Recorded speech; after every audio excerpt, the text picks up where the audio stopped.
राम राम दोस्तों। और कई दिन के बाद आज वीडियो बना रहा हूँ। लगभग 10-12 दिन हो चुके होंगे वीडियो आए।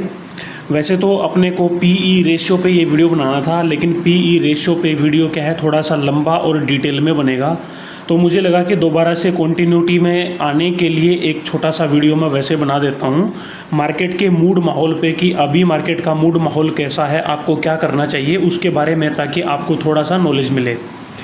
देखो, मार्केट पिछले पूरे हफ्ते गिरा 7-8% के करीब आपको गिरावट देखने को मिली। निफ्टी बैंक निफ्टी दोनों में ही, स्मॉल कैप मिड कैप में भी गिरावट मिली, सब जगह गिरावट थी मार्केट में। और स्टॉक स्पेसिफिक गिरावट तो और भी ज़्यादा थी। देखो, पिछले 10-12 दिन में मैंने वीडियो क्यों नहीं बनाया, क्योंकि हरियाणा में इलेक्शन थे। मैं इलेक्शन की साइड थोड़ा सा मेरा ध्यान था। ऐसा नहीं है कि मैं किसी के लिए कैंपेनिंग कर रहा था या कहीं मैं रैलियों में जा रहा था, कुछ कर रहा। मैं अपने घर बैठा था।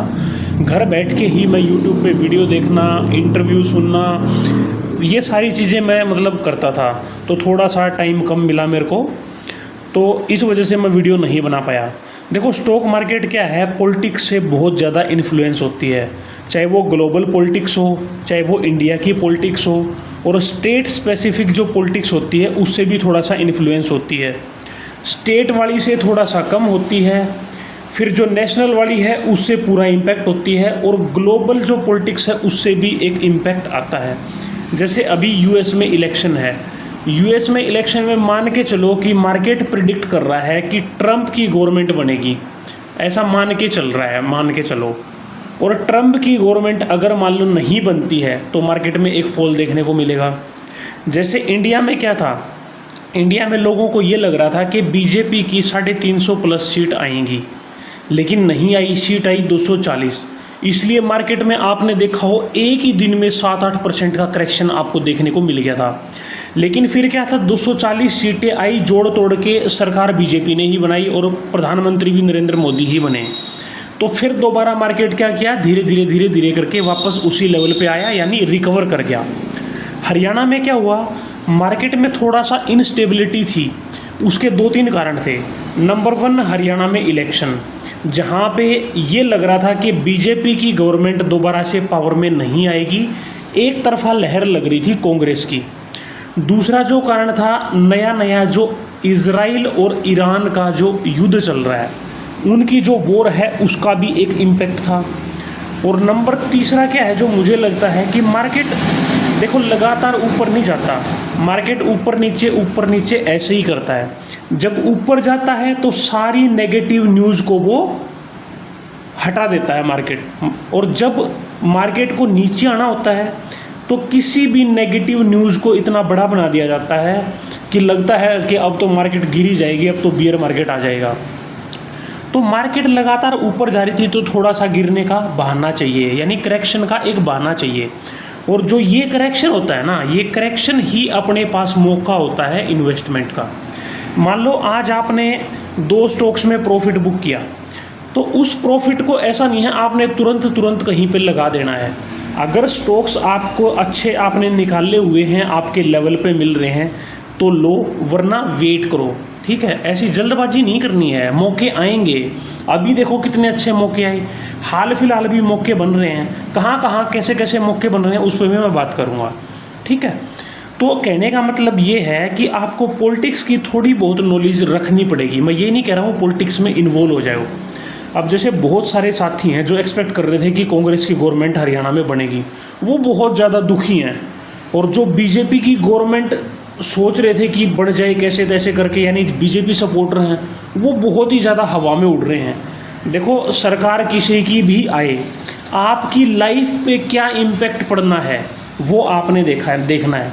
क्या आपकी ज़िंदगी में कोई सुधार आएगा बीजेपी गवर्नमेंट आने से? क्या आपकी लाइफ में कोई सुधार आएगा कांग्रेस गवर्नमेंट आने से? हमारी लाइफ, एक आम आदमी की लाइफ ऐसे ही चलनी है जैसे चल रही है। कोई बहुत ज़्यादा डायरेक्ट इम्पैक्ट एकदम से नहीं आएगा। ठीक है, तो हमें क्या करना है, हमें अपने काम धंधे पे ध्यान देना है, हमें स्टॉक मार्केट पे ध्यान देना है। स्टॉक मार्केट पे ध्यान दो, पैसा कमाओ। अगर आपकी जेब में पैसा है तो आपके पास पावर है, चाहे सरकार किसी की भी हो। अगर आप गरीब हो, आप बीमार भी हो गए, हॉस्पिटल में इलाज कराने के लिए भी आपको पैसा चाहिए होगा। कोई पॉलिटिकल पार्टी, कोई नेता आपका इलाज करवाने तक नहीं आएगा। ठीक है, तो ये चीज़ आपको समझनी है। इन चीज़ों से ना तो आपको बहुत ज़्यादा दुखी होना है और ना बहुत ज़्यादा हवा में उड़ना है, ठीक है। वो हरियाणवी में एक कहावत है ना कि कोई ना तरह घरा बोरी गिर के जाओ है, तो भाई मारे घरा तो कोई ना बोरी गिर के जाओ है, चाहे कांग्रेस आ जाओ चाहे बीजेपी आ जाओ, हमने तो खुद ही करके कमाना है। तो अपने काम धंधे पर ध्यान दो, स्टॉक मार्केट में काम करो हो तो स्टॉक मार्केट पर ध्यान दो, ठीक है। मार्केट इतनी अच्छी करेक्शन आपको मिली एक हफ्ते की, बहुत अच्छे अच्छे स्टॉक आपको अच्छे लेवल पे देखने को मिले, वहाँ ध्यान दो, अपना इन्वेस्टमेंट करो, अच्छा मौका है। तो लेकिन लोग क्या है, इस चीज़ को छोड़ के बस सिर्फ सारा दिन पॉलिटिक्स पॉलिटिक्स, वो क्यों हारी, वो क्यों जीत गया, ये हो गया वो हो गया, इन चीज़ों में ना इतना इन्वॉल्व हमें नहीं होना है, ठीक है। थोड़ी बहुत नॉलेज रखना अच्छी बात है, और स्टॉक मार्केट जैसे मैंने बताया इन्फ्लुएंस होती है पॉलिटिक्स से, तो वो रखनी भी चाहिए। पॉलिटिक्स हो गया या इकोनॉमी हो गया, इन सारी चीज़ों की समझ आपको रखनी चाहिए। जैसे इजराइल ईरान का अभी वॉर चल रहा है, उसके बारे में भी आपको नॉलेज होनी चाहिए, ठीक है, कि वॉर किस लेवल तक जा सकता है, अभी किस लेवल पे चल रहा है, और बढ़ा तो क्या इम्पैक्ट आएगा, कब ख़त्म हो सकता है, कौन कौन से कंट्री इन्वॉल्व हैं, अपनी कंट्री का क्या स्टैंड है, ये सारी चीज़ें देखनी चाहिए। तो अब थोड़ा बात कर लेते हैं कि मौके कहाँ कहाँ हैं। देखो आईटी सेक्टर, अभी लेटेस्ट क्या हुआ, रेट कट आया, रेट कट 50 बेसिस पॉइंट का आया। मैंने पहले भी अपनी कई वीडियोस में बताया है, रेट कट होने से आईटी सेक्टर की कंपनियों को फ़ायदा मिलता है। अब उनमें क्या है, आपको थोड़ा सा करेक्शन देखने को मिल रहा है, ये करेक्शन आपके लिए फ़ायदेमंद हो सकता है।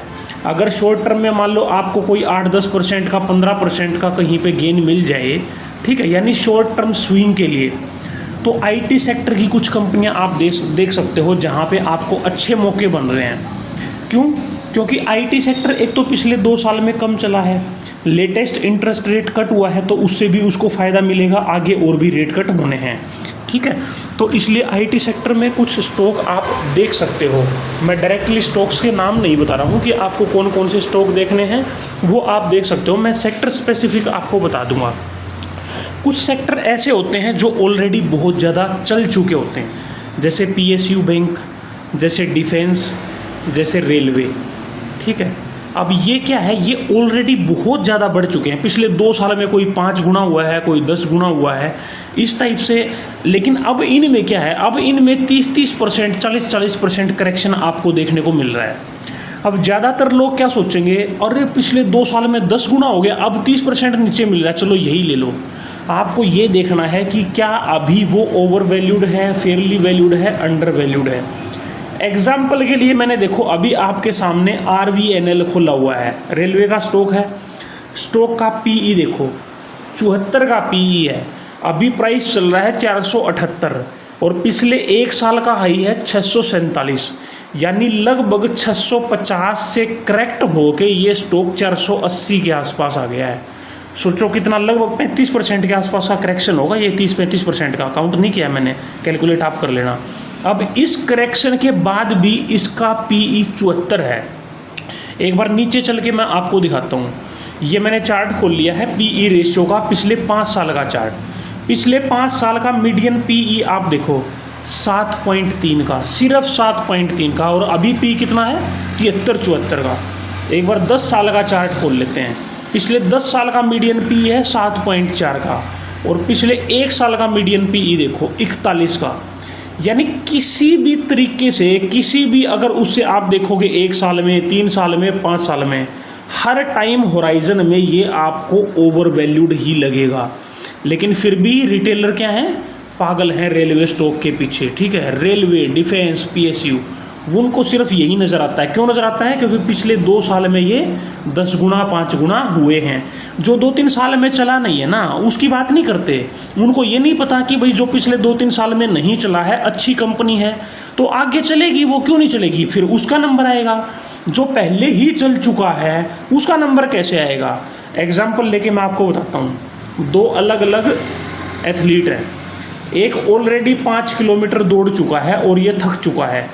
ये एथलीट है, ये दौड़ा ही नहीं है, ये अभी अपनी जगह पे खड़ा है शांति से। अगले 5 किलोमीटर के लिए आपको बैट करनी हो तो आप पहले वाले पे करोगे या दूसरे वाले पे करोगे?